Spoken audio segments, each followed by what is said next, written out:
What's up, guys? Welcome to another episode of the Radical Latino Show with your host, the Radical Latino.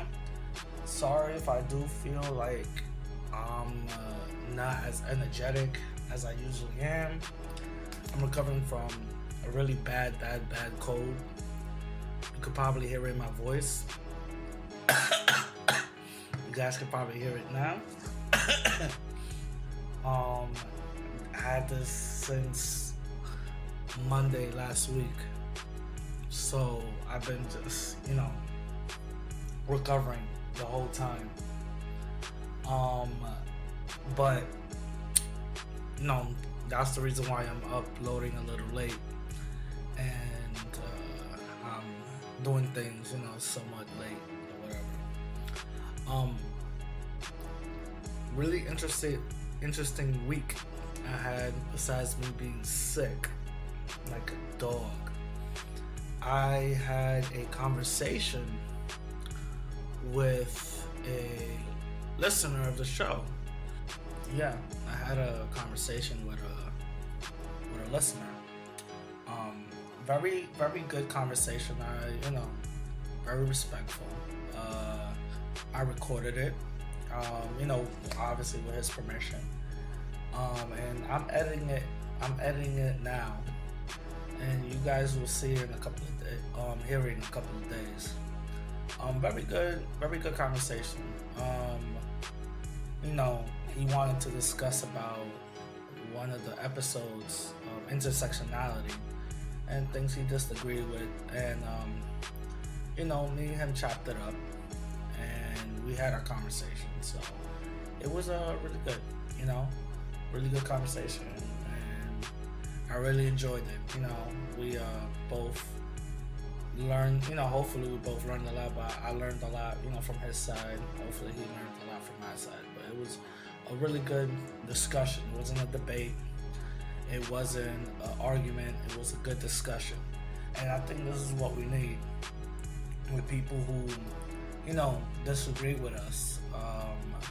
We need to actually discuss a little bit more and have our thoughts heard.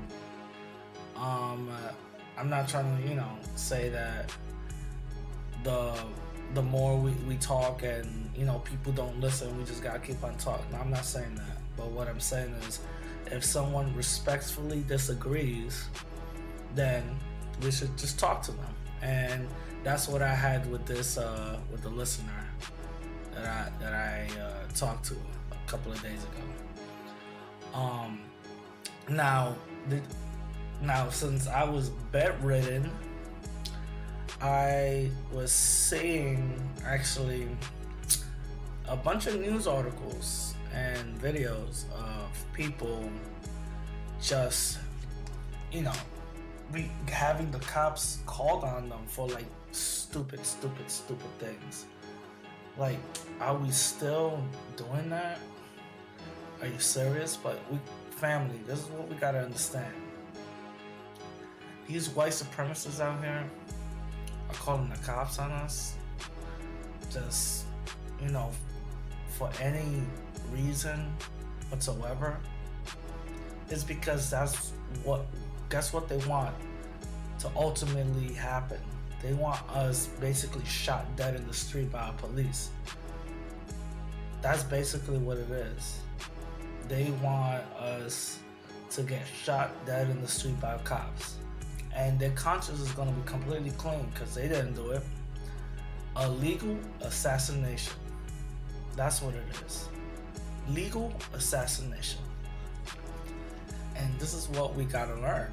That's what their end game is. Having a legal assassination attempt. It's nothing, that out of the ordinary. People did it all the time. Look at Tamir Rice. A little kid had a toy gun. They knew it was a toy gun, but they, called the cops on them, on him. But that's what I'm seeing. That's what I'm seeing now. And also, I ran across a video I ran across a video. It's kind of old. It's an old video. I don't know if you guys even heard about it, but I came across a video of this Japanese teacher called Nobita or whatever. He has a Japanese name. This Japanese teacher has a video on YouTube basically shitting on black people. You heard me right. He has a video shitting on black people. And he is doing it under the guise that I don't understand, I don't get it, how come black people do this all the time, I just don't get it, you know what I'm saying? And he's doing it under the guise of that. But my man, basically, he went full-blown white supremacist. Because the reason for this video is because he did another video about, why he hates America or something like that. And throughout that whole video, he just went through this whole victim mentality. Again, people, these are code words. Whenever you hear somebody in a dominant society talk about victim mentality, your antennas gotta go up. Because they're gonna start saying, well, pull yourself out your bootstraps. How they did it, they persevered, how come you can't? Because is there a way of saying, just keep on enduring all the shit that we give you so you could get, some trinkets in the end? You know what I'm saying? So I'm gonna let you guys hear a clip, and I'm gonna edit it down. I'm not gonna play the whole thing. I'm gonna intervene a little bit, but I'm gonna let you guys hear parts of the clips. All right. This video is called 3 Questions I Have About Black People. I think that's what it's called. I'm sorry, 3 questions a Japanese guy has for black people in the US. And he, these are just questions he has, quote unquote. But mind you, that's bullshit. You know what I'm saying? He's just using this under the guise of question, but you're gonna hear how white supremacist he sounds. Just check this out. I do not treat black people differently. This actually doesn't mean I don't discriminate them badly or something like that. It's more like I don't treat black people better. And you guys don't just try to listen very carefully. He has a very, very heavy Japanese accent. So, if you guys can't understand, I'll try to, intervene and let you guys know what he's trying to say. But just try to listen a little bit, carefully, because he does have a very strong Japanese accent. People better or worse, whether you are black, Latino, Muslim, or whatever. When I see something not right, I just tell you that. I don't hesitate. I'm not gonna give you a special treatment just because you are black. But I noticed quite many Japanese people are afraid of that. When they see a black person, oh, I don't wanna talk about race. I don't wanna look like a racist. That's not gonna help black people actually. Even if they are pissed off about what you say, you just have to tell them that if it's a serious issue. That's what I'm gonna do in this video. You guys hear that? Even if it pisses y'all off, I'm gonna tell you what's wrong with y'all. Even though I'ma just start saying bullshit out my ass, I'ma just start saying crazy shit for no fucking reason, shit that doesn't make sense, I'ma tell you guys what's wrong with you. Even though it pisses y'all off, I don't give a fuck. You know what I'm saying? But here it goes, this is the white supremacy in him, here it goes. These are the 3 questions to black people. Number 1, why are you so obsessed with the past? For those who don't know yet, I actually have many black friends and black students. Whoa, didn't take much. Did not take much. First question off the bat. Why are you niggas so obsessed with the past? You hear that? And then he goes on the defensive and lets you know that he isn't that racist because he has a lot of black students and a lot of black friends. But why are you guys so obsessed with the past? Wow. it's not because United States built this whole country off of free African labor. Maybe that's not the reason why. Maybe the reason why is because there's a systematic racism here in America that's built from that. Maybe that's the reason why. Maybe the reason why is because nothing has changed and black people are still being shitted on constantly. Maybe that's the reason why. That's why we're obsessed with the past. But when people like that say, why are you so obsessed with the past? It's because they're going to try to throw a little dart saying you wasn't there. And you remind them very easily, I wasn't there, but guess what? I still inherited the debt from my ancestors being there. Let them know that. Everybody benefits from me not being there. We weren't there, but you benefit from it, and I don't benefit from it. Remind them, because you know why? Mind you, he's Japanese. He's affected by white supremacy too. But the Japanese got the reparations right out after World War II. It took a couple of years, but they got it. They got it from the United States. They got the reparations back. But that's the type of thing that they don't like to say, right? So when they talk about, oh, why do you guys care so much about the past? Why are you obsessed? Remind them.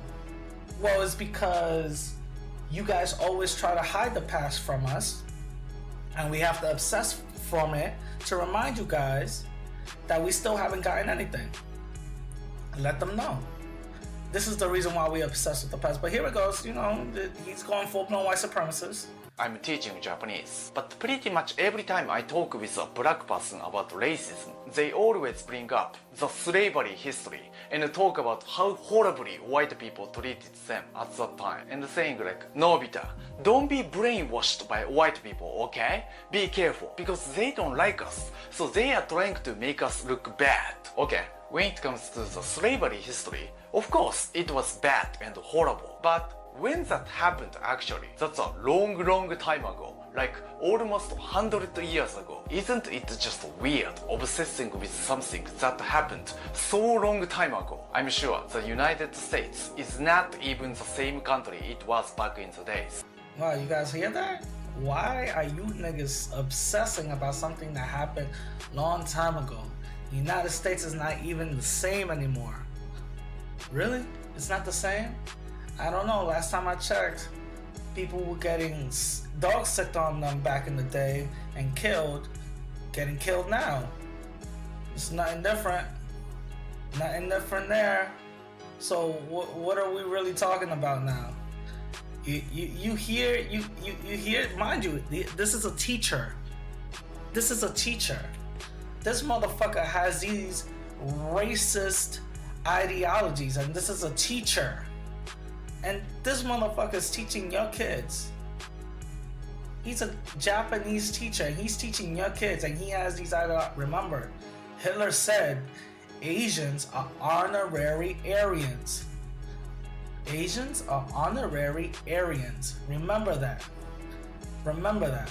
So it's not that far-fetched to understand maybe why you got some of these Asian white supremacists out here, like Tila Tequila, and this motherfucker right here, and white supremacists dating Asian women like Richard Spencer. Richard Spencer, his spouse, his girlfriend or wife or whatever, she's Asian. It's not that far-fetched to understand. White supremacists go for two people, Asians and Eastern European. That's it. But it's not that far-fetched to understand why. But listen to what he said. It happened so long ago. Why are you motherfuckers obsessed? I'm gonna skip to the second question, and this shit gets funny. Number 2. Why do you avoid facing the fact? Okay, there are a lot of information on the internet. I know, I shouldn't believe everything, but here is just a fact, you like it or not. The crime rate of black people is definitely higher than other races. Whoa, you hear what I'm talking about? The crime rate. Y'all motherfuckers are violent. You hear that? Y'all motherfuckers are violent. The crime rate is a lot higher in the black community than other races. I debunked that bullshit. Y'all could check on my last episodes. I debunked all that bullshit. But listen to what he says. Let me show you the data from FBI. Yes, from FBI. That's legit. No possibility of fabrication or something. Even though roughly only 30% of all the population in the US rape, robbery, murder, pretty much any serious crime rate of blacks is really high. When it comes to homicide specifically, 7 times higher than white people in 2008. Remember, this is based on the government data. Now, you see how he tries to justify it? You see how he tries to justify it? This is the FBI. So I cannot be disputed. This is the FBI. So you motherfuckers can't tell me shit like the FBI wasn't created by a white supremacist himself.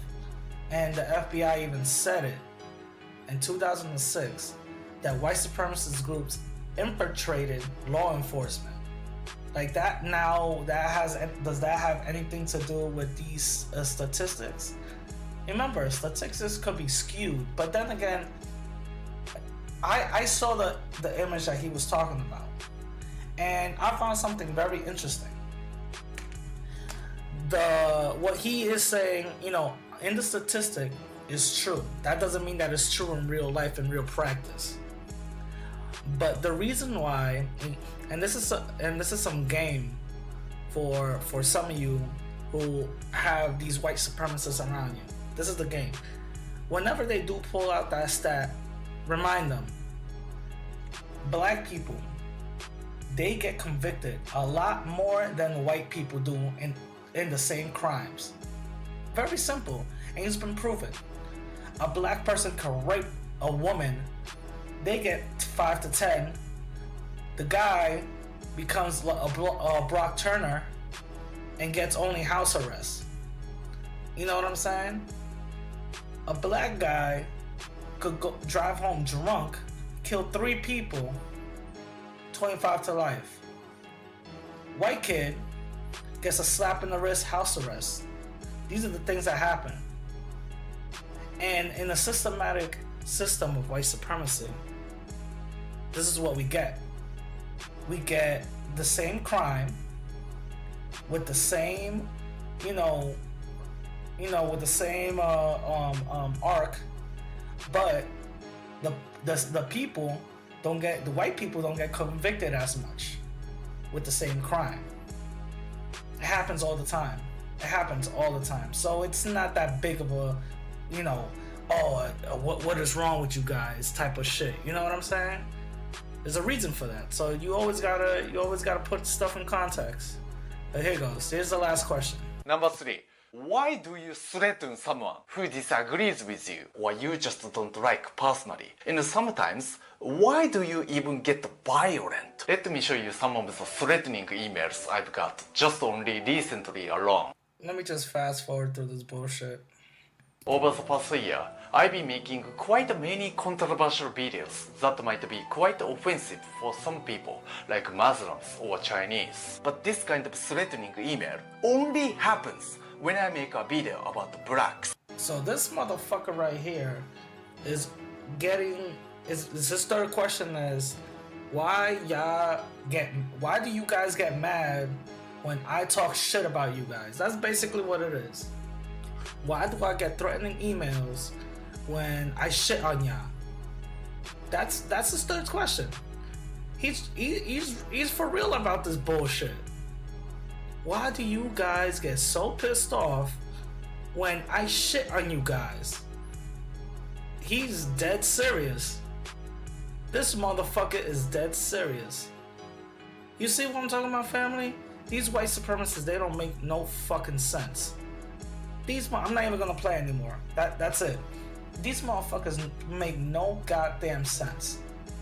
And you guys, we have to keep one eye open and watch out for these people, because these people are dangerous. These people are our teachers, These people work on jury pools. These people work in offices that rule the economics in our community and all that. So we gotta keep we gotta keep our eyes open. And if you guys want to find this this dude's YouTube channel, it's Find Your Love in Japan. That's basically what it is. Find Your Love in Japan. And this dude, he's not that big of a YouTuber, but he gets views out there. Now, let's talk about the real topic that I wanted to discuss is black male privilege. Now, the reason why I want to discuss this is because of the conversation me and the listener were having a couple of days ago. And I didn't really touch too much on it, on the discussion, when you guys hear it.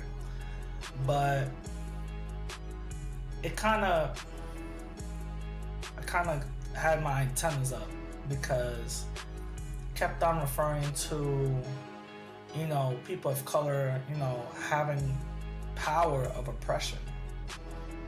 People of color having power of oppression. So usually you hear those same ideologies with another group of people, and for some reason they also have this ideology of black male privilege, that black males have privilege, black males have privilege, black males have privilege. Now when you hard press them and you find out, hey, can you name the couple of privileges that black males have, they'll start saying shit like, well, you guys get paid more than we do.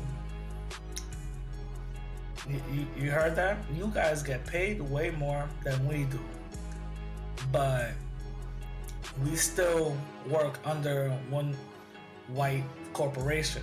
You know what I'm saying? I'm gonna give you guys a scenario. Imagine a corporate building, right? It's a corporate building, and there's two black people, one female, one male, in that same corporate office. Let's just say they both do the same job. Let's just say just one of them gets a promotion, and that's the black guy. To her, oh, that's a black male privilege. You getting $1 more than me. They were both getting paid the same. You getting paid $1 more than me, that's black male privilege. But yet, black male privilege doesn't protect him from a cop when he goes out that office and accusing him of a criminal or putting a slug in his back. What does black male privilege protect him then?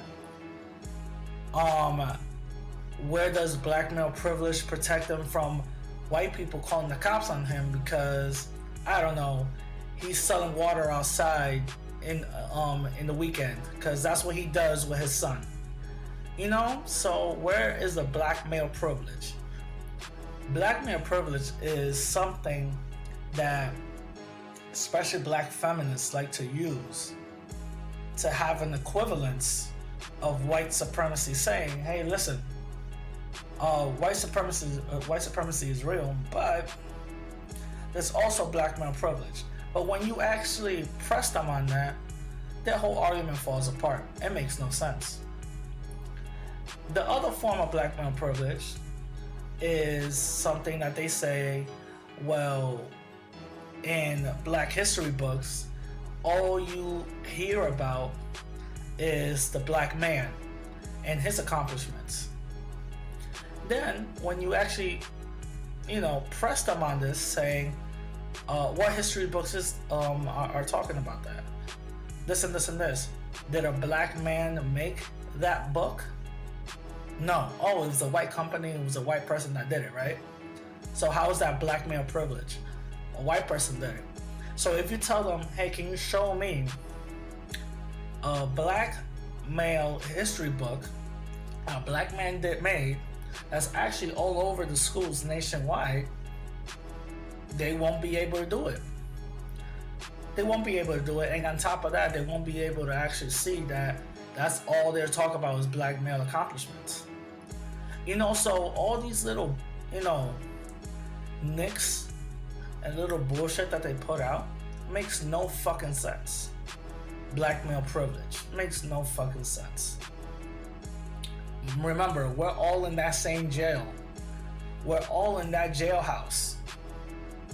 You're just pissed off that certain people have somewhat freedom in that jail. Okay, they get 30 more minutes out in the courtyard than you do. That's black male privilege to them. But guess what? I'm looking at the prison. I'm not looking at who gets more goodies and crumbs. I'm looking at the prison. I don't want to be in the prison no more. You know what I'm saying? So that's what black male privilege is to these people. It's bullshit. There's no such thing as black male privilege, because if there was, black men wouldn't be getting systematically castrated. If there was, black men wouldn't be getting, you know, gunned down every other day by police. If there was, black men would be more in positions of power than they are now. So there is no such thing as black male privilege whatsoever. And anybody who disagrees with me can let me know. Just hit me up. Let me know, just like that listener did. Let me know. But let me let you guys go. It's been short. I'm sick as fuck. I'm still recovering. I can hear it in my voice. But let me let y'all go. Hit me up on Twitter and Instagram at radical_Latino_. And let me know your thoughts. Hope you guys have a great day. And sorry for the late upload. This won't happen again. I'm definitely just, you know, something happened. You know, I'm gonna upload again back when, you know, back in my schedule. You know what I'm saying? By the end of this week. And look forward to the discussion that I'm gonna upload later on this week also. All right. Catch y'all later. Peace.